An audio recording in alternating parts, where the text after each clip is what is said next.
just when I needed this man the most. He came through. You know what I'm saying? Shout out Jimmy High Roller. I know y'all missed my face. It's definitely been a few days. I think it's been like 2 days since I uploaded on my, you know what I'm saying, on my channel. We back now though. And I'm just like this man is back, I'm back. We got Jimmy High Roller. We just witnessed one of the greatest seasons of all time. Now listen, we obviously know this is about OKC. I'm going to try to suppress my hate for OKC in this video, bro. I'm really just going to try to appreciate it. Because at the end of the day, y'all, I do this for entertainment. But I am still, these fucking flies, I hate the summer so much, y'all. But listen, I am an NBA fan, bro. At the end of the day, I am an NBA fan. I like to keep it real, bro. My name is Ty Too True. I keep it trill on this motherfucker. You know what I'm saying? But let's check it out. Let's see what Jimmy High Roller has to say. Let's see how they actually were. I'm not even going to say how. If they were actually one of the greatest teams, I'm not going to say of all time, but just one of the greatest teams, you know what I'm saying, in the NBA history. Let's check it out, man. I'd be lying if I said we didn't see this coming. A 68-win record-setting team who's been the overwhelming favorite to win the title 68 wins for practically the entire season, winning the title. Bro, I gotta get this floor is out not of an here. underdog story, or one riddled with ups and downs, capped off with an improbable rise to glory. But it should have been one of the youngest teams in the league with relatively little experience, aiming for a prize their franchise has only come within reaching distance of once before. Instead, this was a 100-game slaughter, a season of blowouts, absurd margins, awards, and shattered records. A season so dominant that skepticism turned into optimism, which quickly became expectation. And yet the 2025 OKC Thunder didn't just meet those expectations, they obliterated all of them. Because the Thunder aren't just champions, they have now completed one of the greatest seasons of all time. Of all time. Alright, so he's saying of all time, y'all. He's saying of all time. Ad, pre-ad. Today's Heat including to test at 70 basketball teams have.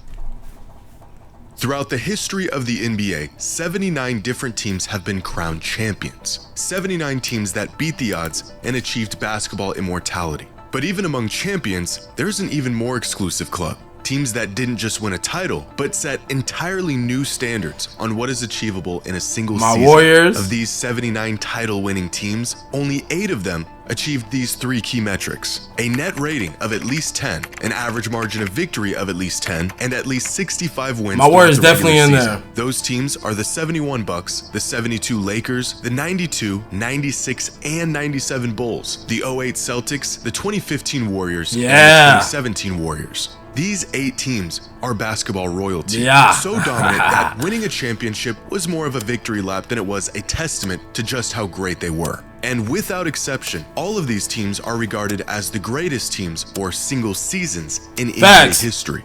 And now, a 9th team has been added to this exclusive club.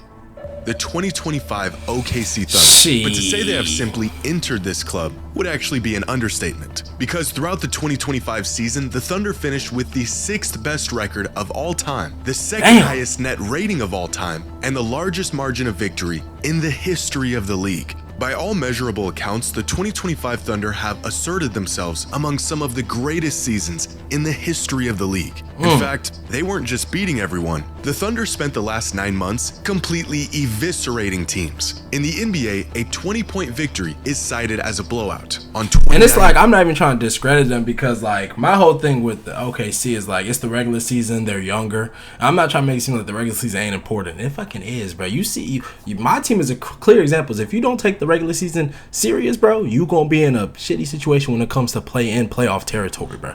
You're gonna be in a real shitty situation. So I'm not even trying to discredit saying the regular season don't even mean nothing to these players, because trust me, it does. But one reason why I'm gonna say, like, with them, their regular season was so damn good is because, bro, they're so young. And that's not me knocking them. That's me telling y'all what it is. Like, they young as fuck. You know what I'm saying? When you young as hell, bro, you can play every game to your fullest. Every game to your fullest, bro. So shout out to their GM. In different occasions, nearly a third of all of their games this season, the Thunder were up on their opponents by 20 points or more. Oh my gosh. By the end of the 3rd quarter. Sounds like my Warriors. 1 in every 3 games was already deemed a blowout before the 4th quarter even started.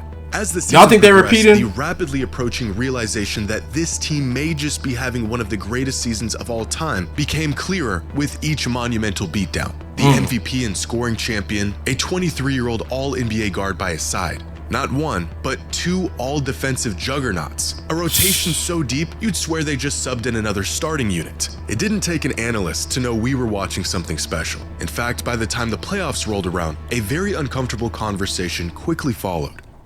They are 4 wins away, Demonze, from one of the single greatest. That boy Nick Wright got the seasons in tennis NBA on? history. Like they've won 79 games between the regular season and the playoffs. They could be as extravagant and arrogant as they wish. They just aren't. Are we seeing the potential of an all-time great team here? The NBA should be worried. Is this team truly one of the greatest teams ever? Or at the very least... Bro, they're going to go into the next season with this same exact team, bro. Y'all going to watch what happens, bro. Like, it's not like I said, I'm not trying to hate, man, but it's like I have to be honest, bro. Like, if they're really that good, bro, they should be able to repeat. I don't give a damn how much the NBA changes this offseason. They should be able to repeat, bro. They should be able to repeat. The only way I say they won't repeat is if, like, Giannis comes to the Warriors, bro. Because at that point, everybody should be, like, fucking worried. But other than that, bro, they should be, because so far the moves we're seeing, bro, who the fuck really can still be OKC? I still think my team has a chance because we never even got a shot to play them. I wanted to at least see us play them for me to be like, okay, we're this far away from them, we're this close to them. You know what I'm saying? Having one of the greatest seasons ever. A dialogue that was routinely and justifiably shot down every time it came up. To even enter that discussion, they first had to win a championship, something that we've seen countless good teams fall short of. But not this. Right. Checking the final box on a season that is now certainly in that rare and exceptional group. But of all the things this Thunder team has in common with the greats that came before it, how they managed to pull it off is what sets them apart. Among the requirements of nearly every championship team are talent, depth, defense, execution, and experience. After all, the one glaring hole in OKC's armor going into the playoffs was their lack of it. The regular season and the postseason have become so disconnected in recent years that winning 68 games we have to keep in mind, bro, they did not play a team with mad experience. You know what I'm saying? If they would have played a team with mad experience and they beat them, all right, you got me. Isn't nearly convincing enough if you haven't proven yourself in the playoffs. And as we all know, the road to a championship usually takes years, with countless casualties along the way. Players coming and going, heartbreak, entire roster identities changing in search for a winning formula. But this team didn't just win it all. They won it way faster than they should have. Over the last 30 seasons, the average age across the NBA is about 26.8 years old. Throughout that same time span, the average age of championship-winning rosters is about 2 years older, at 28.8 years old. Okay. Championship rosters are usually comprised of players with more experience, they're more battle-tested, and in many cases have spent years falling short of a championship before they finally achieve their ultimate goal. The 2025 Thunder being the exception, with an average roster age of just 24.8 years old. By far, the youngest team to win a title in nearly 50 years. That's in fact, crazy. most championship teams don't even have a single player, let alone an entire roster this young getting minutes in the playoffs. So not only have the Thunder just put together one of the most complete and dominant seasons the league has ever seen, they did it about 4 years ahead of schedule. So what is next for a team that essentially checked off every single box in a season? Nigga, was folks throwing up the middle Essentially finger? checked off every single box in a I thought this dude was sticking up the whole middle finger, but they putting up the ring finger. All right. season. The burden of proving they can do it again. Over the last few days, the word dynasty has been thrown around. Yeah, bro, What we it can't means just to call them be a dynasty, bro. And what it takes to build one. But if the current era of the NBA has taught us anything, it's that dynasties Molly be might looking just good be a as thing of the hell. past. Every generation has seen at least one of these teams, whether it was the Celtics and the Lakers in the 80s, the Bulls of the 90s, the Lakers and Spurs in the 2000s, and the Warriors in the 2010s. And they have played a pivotal role throughout NBA history. At least they did, up until recently. Since 2019, the NBA has seen a different champion every Facts. year. 7 different teams across 7 seasons. Hey. The longest span of unique title winners in NBA history. As if winning a championship wasn't difficult enough, Winning another one is magnitudes more difficult, and in recent times, it has become nearly impossible. With every team that shows signs of building something that will truly last, comes the stark reminder that it probably won't. Players seeking greener pastures, a championship run often bringing out the egos in everyone involved. They lose sight of the team. Sometimes it can simply be a logistical nightmare to keep a winning team together. Injuries can throw off timelines, young players get too expensive, old players get even older, the mileage adds up, and the window closes a whole lot faster than you would ever expect. Thanks to CJ McCollum. One of two things is true. Either we are truly in the era of parity and analytics, the speed of information, modern day roster constructions, and the depth of talent has made it virtually impossible to build a lead on the competition, or there will be a dynasty of the 20s. No, bro, there won't. Seen it yet. Because y'all gotta understand, bro, Wemby is still coming. Wemby's coming. Ant is coming. Even though Ant, bro, I feel like it sucks, man, because you genuinely need to get another superstar down there with you, bro. It's the only way I feel like Ant gonna get a chip. He need another superstar, bro. And I said Trae Young, bro. Why don't they just get Trae Young? Trae Young and Ant would be fucking disgusting. You know what I'm saying? Like, but you got OKC, obviously. You got San Antonio. You got the Wolves if they can get somebody else. You got the Celtics will be back too, no matter if they trade or not. Bro, Celtics are always in competition, bro. They're always in competition. The Cavs, low key, could easily win a chip next season, bro. The East is wide open. The Cavs could easily win a chip. Like, if they keep everybody, bro, they could easily. And they just got Lonzo, bro. They just got Lonzo. I just seen this, bro. Like, we may be looking at one in the making.